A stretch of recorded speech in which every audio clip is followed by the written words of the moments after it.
नमस्कार, आप देख रहे हैं नमस्ते यूपी। मैं हूं आपके साथ उन्नति भटनागर। बुलेटिन की शुरुआत महत्वपूर्ण खबर के साथ। पीएम मोदी के फ्रांस यात्रा का समापन, 2 दिवसीय फ्रांस यात्रा का समापन हुआ है। फ्रांस के बाद यूएई रवाना हुए हैं पीएम मोदी। तो जैसा निर्धारित था कि फ्रांस के बाद यूएई का दौरा होगा प्रधानमंत्री का, और इसी के लिए 2 दिवसीय फ्रांस दौरे के बाद समापन के बाद प्रधानमंत्री नरेंद्र मोदी यूएई के लिए रवाना हुए हैं। अब खास दौरा उनका रहेगा।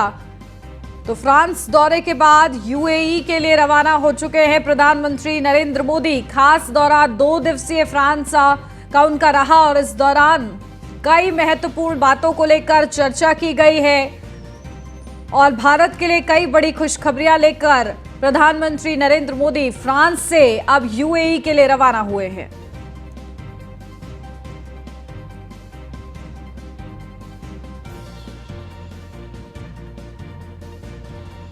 फ्रांस के बाद यूएई रवाना हुए हैं प्रधानमंत्री नरेंद्र मोदी। पीएम मोदी के फ्रांस दौरे के बाद भारत और फ्रांस की दोस्ती हुई और गहरी। फ्रांस के राष्ट्रपति इमैनुअल मैक्रोन ने पीएम मोदी के साथ सेल्फी ली है। राष्ट्रपति इमैनुअल मैक्रोन ने हिंदी में लिखा है, भारत और फ्रांस के बीच दोस्ती अमर रहे। पीएम मोदी ने भी ट्वीट के जवाब में अंग्रेजी में लिखा है, फ्रेंड्स फॉरएवर। तो प्रधानमंत्री नरेंद्र मोदी का ये फ्रांस का दौरा, और इस दौरान दोनों ही की तरफ से रिश्ते और ज्यादा गहरे हुए हैं। ये दोस्ती जो है और ज्यादा गहरी हुई है, जहां प्रधानमंत्री नरेंद्र मोदी ने भी रिट्वीट करते हुए लिखा है, फ्रेंड्स फॉरएवर।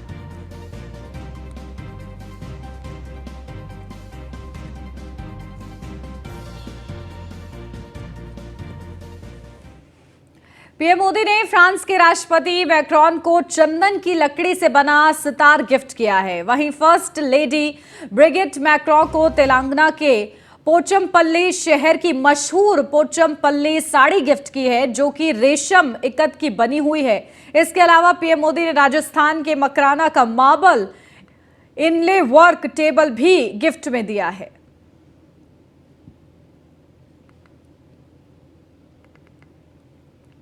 तो देखिए, तोहफे भी अनोखे हैं जो कि भारत की आत्मनिर्भरता को प्रदर्शित कर रहे हैं।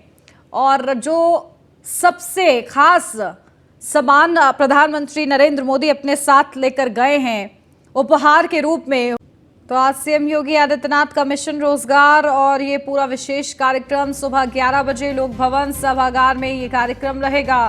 सीएम योगी आदित्यनाथ नियुक्ति पत्र वितरित करेंगे। 400 कार्मिकों को नियुक्ति पत्र वितरित करेंगे सीएम योगी आदित्यनाथ।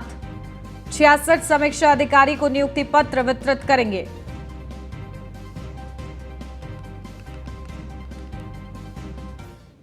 सूत्रों के हवाले से बड़ी खबर, यूपी एटीएस की गिरफ्त में सद्दाम और रिजवान। आतंकी सद्दाम खान ने कस्टडी रिमांड में बड़ा खुलासा किया है। सद्दाम शेख ने धन परिवर्तन किया था। धन परिवर्तन से पहले रंजीत सिंह था सद्दाम शेख का नाम। 20 साल पहले गोंडा के तरबगंज में से भागकर पहुंचा मुंबई। चोरी करने पर पिता की पिटाई से नाराज होकर रंजीत भाग गया था मुंबई। मुंबई में मुस्लिम परिवार ने रंजीत को शरण दी थी। मुस्लिम परिवार के कहने पर रंजीत सिंह बन गया सद्दाम शेख। तो बंगलुरु की एक कंपनी में ट्रक चलाता था सद्दाम खान।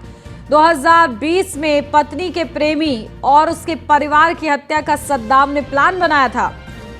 तो 2020 में अलकायदा की शपथ ली थी और गुप्त मैसेजिंग ऐप पर सद्दाम का नाम हिजबुल मुजाहिदीन सद्दाम था। तो पाकिस्तान और कश्मीर के कई आतंकियों के संपर्क में भी था सद्दाम। तो कई नापाक मंसूबे थे और बड़े कनेक्शंस भी थे। एटीएस की पूछताछ में रिजवान ने बड़ा खुलासा किया है। पीओके से कुछ लोग रिजवान को फोन करते थे और वीडियो भेजते थे। वीडियो को अपने फोटो के साथ एडिट कराकर प्रोफाइल लगाता था रिजवान। कश्मीर की आजादी और पाकिस्तान में कश्मीर के विलय को लेकर रिजवान आतंकी हैंडलरों के संपर्क में था। तो पाकिस्तानी आकाओं के भी संपर्क में था सद्दाम। और सूत्रों के हवाले से बड़ी खबर सामने आ रही है, जहां खुलासे के जरिए कई कनेक्शन सामने आ रहे हैं सद्दाम के। अपडेट ले लेते हैं, हमारी संवाददाता स्कंदता बनी हुई है, सीधा उन्हीं का रुख करते हैं। स्कंदता, देखिए पूछताछ में बड़े खुलासे हो रहे हैं। सद्दाम और रिजवान रिमांड पर हैं और इस दौरान पूछताछ में ये बड़ा खुलासा कि धर्म परिवर्तन किया था सद्दाम ने और पाकिस्तान के बड़े आकाओं से भी लगातार उसका संबंध था। देखिए, लगातार ऐसे धर्म परिवर्तन के मामले सामने आ रहे हैं निकलकर, और सूत्रों के हवाले से बड़ी खबर निकल के आई है कि यूपी एटीएस की गिरफ्त में 2 व्यक्ति आए हैं, सद्दाम और रिजवान।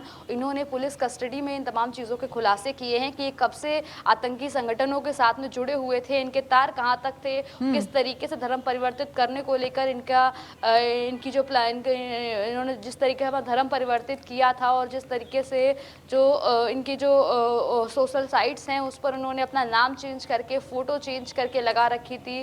तो कहीं ना कहीं से साफ पता चलता है सद्दाम और रिजवान दोनों ने ही जो है पुलिस की गिरफ्त में इन तमाम चीज़ों का रिमांड के दौरान खुलासा किया है। धर्म परिवर्तन से पहले जो सद्दाम है उसका नाम रंजीत सिंह हुआ करता था, और उसके बाद में जब वो मुंबई पहुंचा, मुंबई जाने के बाद में इन तमाम चीज़ों के साथ में आतंकी संगठनों के साथ में उनका जुड़ाव हुआ, और कहीं ना कहीं जो है कश्मीर को लेकर, कश्मीर की आज़ादी को लेकर, कश्मीर के विलय को लेकर जो है रिजवान जो है आतंकी हैंडलों के संपर्क में आया था, और कहीं ना कहीं उनकी जो प्लानिंग थी वो बहुत बड़ी थी। और बिल्कुल, देखिए जिस तरीके से खुलासे हुए हैं वो तो यही इशारा कर रहे हैं कि बड़े नापाक मंसूबे थे सद्दाम के और एक एक करके उसके खुलासे हो रहे हैं। ठीक है, बहुत शुक्रिया स्कंदता आपका। लखनऊ से अगली खबर, सपा सुप्रीमो अखिलेश यादव का बीजेपी पर तंज। ट्वीट कर अखिलेश यादव ने बीजेपी पर निशाना साधा है और कहा है कि अपनी कमियों को छिपाने के लिए दूसरों में कमी ढूंढते हैं भाजपाई। बंटवारे की राजनीति ज्यादा दिन नहीं चलती।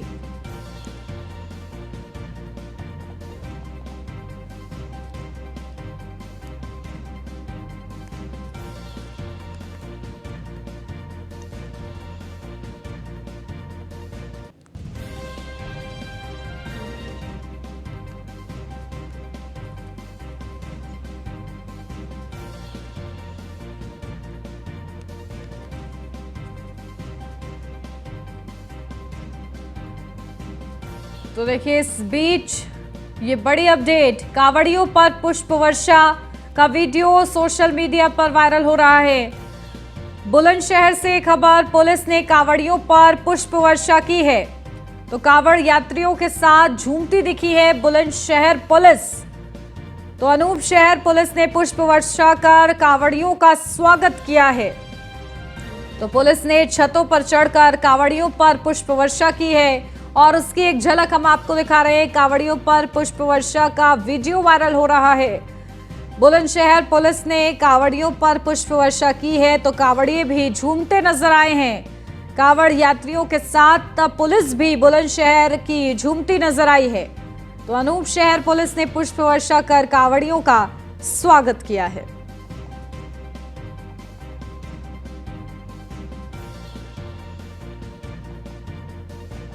तो कांवड़ियों पर पुष्प वर्षा का ये वीडियो तेजी के साथ वायरल हो रहा है। पुलिस ने कांवड़ियों पर पुष्प वर्षा की है और इस दौरान पुलिस भी झूमती नजर आई है कांवड़ियों के साथ। देखिए ये तस्वीरें आपको दिखा रहे हैं।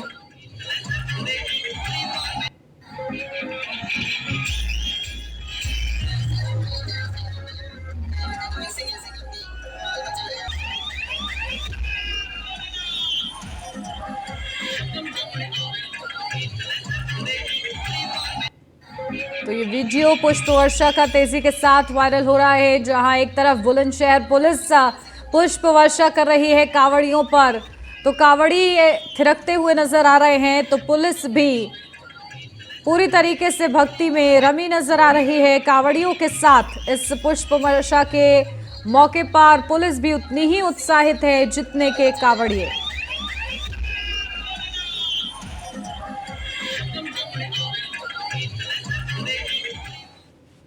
लखनऊ से अब अगली खबर, सपा सुप्रीमो अखिलेश यादव का बीजेपी पर तंज। ट्वीट कर अखिलेश यादव ने बीजेपी पर निशाना साधा है। कहा है अपनी कमियों को छिपाने के लिए दूसरों में कमी ढूंढते हैं भाजपाई। बंटवारे की राजनीति ज्यादा दिन नहीं चलती। तो अखिलेश यादव ने ये ट्वीट किया है और बीजेपी पर इस दौरान निशाना साधा है और कहा है कि बंटवारे की राजनीति ज्यादा नहीं चलती है। अपनी खामियों को छुपाने के लिए, कमियों को छुपाने के लिए दूसरे में कमी ढूंढते हैं भाजपाई।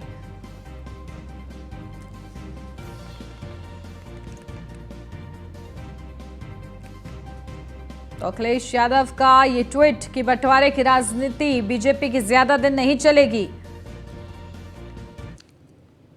तो उन्होंने लिखा है, एक भाजपाई मुख्यमंत्री द्वारा सब्जियों की महंगाई के लिए एक समुदाय विशेष को जिम्मेदार ठहराना बेहद संकीर्ण सोच का अति निंदनीय प्रदर्शन है। भाजपाई अपनी सरकार की कमियों के लिए दूसरों में दोष ढूंढते हैं। बंटवारे की राजनीति ज्यादा दिन नहीं चलती, एक दिन बांटने वाला ही बंट जाता है।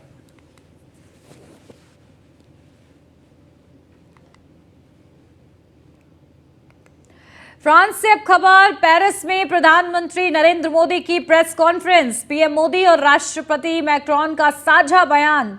आज सहयोग की शानदार तस्वीर दिखाई दी है। आने वाले समय में हमारे रिश्ते और मजबूत होंगे, प्रधानमंत्री नरेंद्र मोदी की तरफ से ये कहा गया। तो आज सहयोग की शानदार तस्वीर दिखाई दी है। आने वाले समय में हमारे रिश्ते और मजबूत होंगे। तो फ्रांस का ये दौरा प्रधानमंत्री नरेंद्र मोदी का, और इस दौरान जो साझा बयान सामने आया है वो दोनों ही देशों के बीच जो रिश्ते हैं वो और ज्यादा गहरे करता नजर आया है।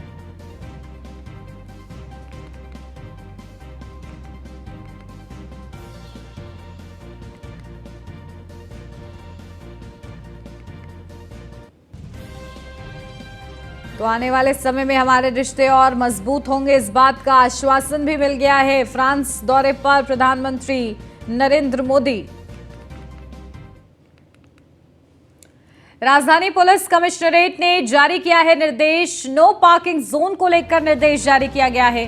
11 स्थानों को नो पार्किंग जोन घोषित किया गया है। विधानसभा के चारों ओर नो पार्किंग जोन, गौतमपल्ली चौराहे से लेकर अटल चौक और मैफेयर चौराहे तक नो पार्किंग जोन, अलका तिराहे से सेंट फ्रांसिस स्कूल से होकर शहादतगंज तिराहे तक नो पार्किंग जोन, गोल्फ चौराहे से वीवीआईपी गेस्ट हाउस तक no parking zone, Alambagh bus station के सामने नो पार्किंग जोन।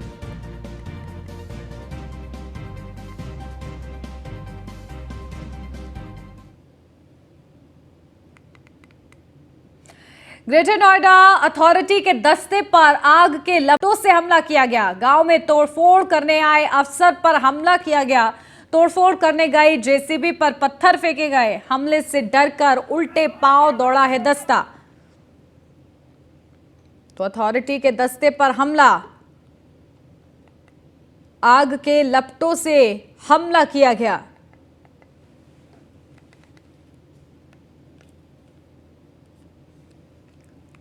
लखनऊ के वजीरगंज पुलिस ने शातिर वाहन चोरों के गिरोह का पर्दाफाश किया है। 4 शातिर चोरों सहित 2 कबाड़ी को अरेस्ट किया है। पुलिस की गिरफ्त में आए आरोपियों के पास से चोरी की 19 बाइकें बरामद की गई हैं।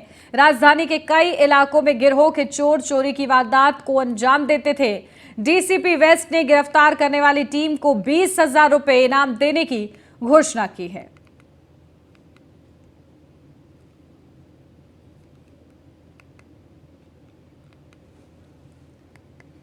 लखनऊ से अगली खबर, गोमती नगर पुल से बस ड्राइवर ने लगाई छलांग। रोडवेज बस ड्राइवर ने छलांग लगाई है। पुल पर बस खड़ी करके छलांग लगाई। नदी में डूबने से बस ड्राइवर की मौत हो गई है। गोताखोरों ने ड्राइवर के शव को बाहर निकाला है। बस ड्राइवर की पानी में डूबने से मौत हुई है। गोमती नगर थाना क्षेत्र की ये पूरी घटना बताई जा रही है।